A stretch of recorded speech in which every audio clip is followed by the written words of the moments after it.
Welcome back. The National Lotteries Commission has allocated 20 million rand to compensate 9 whistleblowers who exposed serious corruption within the organization.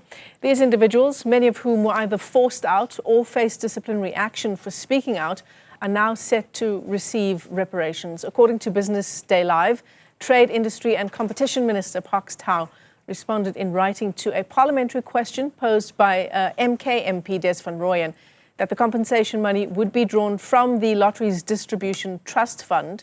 The identities of the recipient will, of course, remain confidential. But let's unpack the story further now with the DA MP and spokesperson on Trade, Industry and Competition, Toby Chance. Thanks very much for joining us this afternoon. And we know what a high price whistleblowers can pay in a country like South Africa.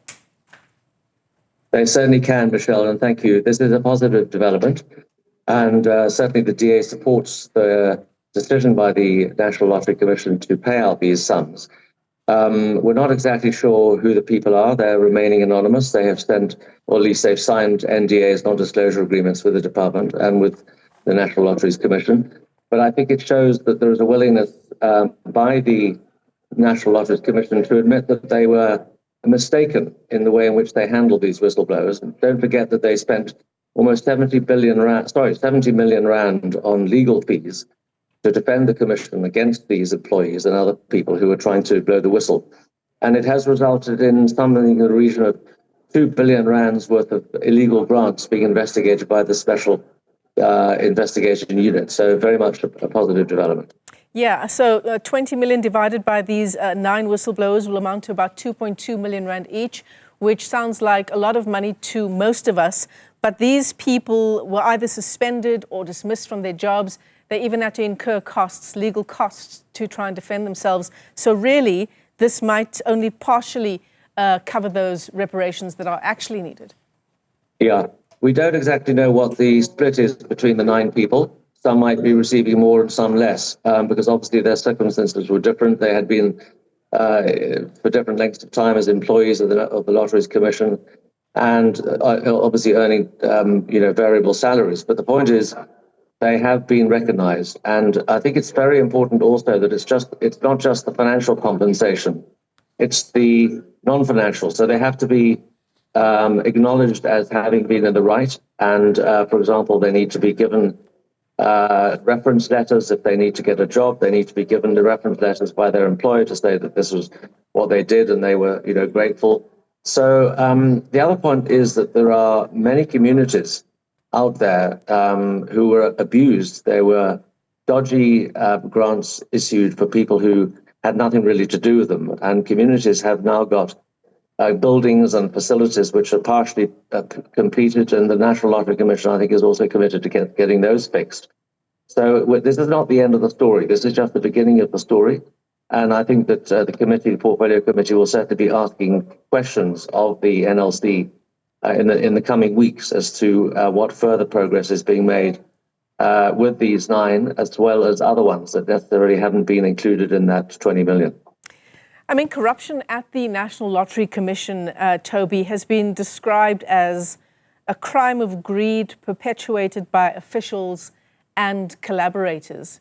How far are we in stemming that tide of greed and corruption?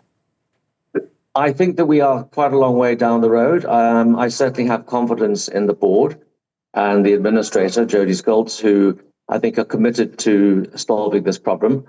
And of course, the law enforcement agencies are now on top of things. I mean, for example, the former chairperson of the NLC, who allegedly spent 27 million rand grant money on a house for himself, he is being investigated by the SIU. And in fact, he has even tried to stop the investigation, taking President Ramaphosa to court for claiming that the NLC is not a government entity.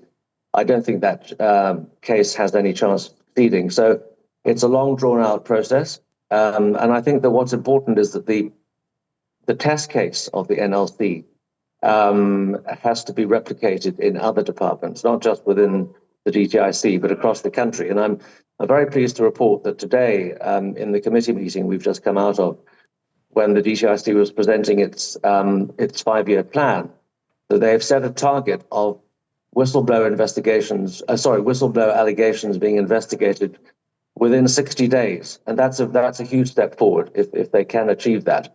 So, for example, within the South African Bureau of Standards, which, as you may know, I've been pursuing for the last 6 months because of whistleblower complaints, it took more than 6 months since those allegations started to come out for the Minister Tau to appoint an investigation. So we certainly will be keeping an eye on the outcome of that report, which is due at the end of May. And other whistleblowers, they need to be encouraged. We don't want a flood of bogus allegations, but what we want is to see genuine allegations investigated and then whistleblowers protected, which is a crucial additional provision. Well, yes, certainly. I mean, fair to say that there wouldn't have been, pardon me, this kind of progress in getting to the bottom of what's happening at the National Lotteries Commission without the help of these whistleblowers. Yeah.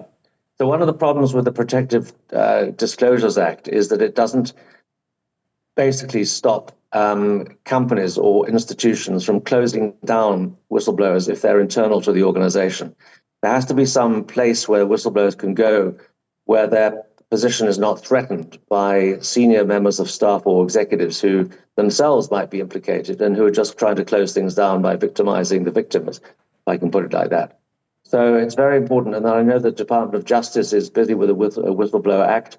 We haven't seen any drafts yet, but it's going to be very important to all government employees and private sector individuals. If you've read Mandy Wiener's book on the whistleblowers, you'll see that it's not just government employees; it's people across the economy, across the country that have been victimized, and in some cases have been murdered. And it's a terrible situation. So we've actually got to get to the bottom of this and clean it up once and for all.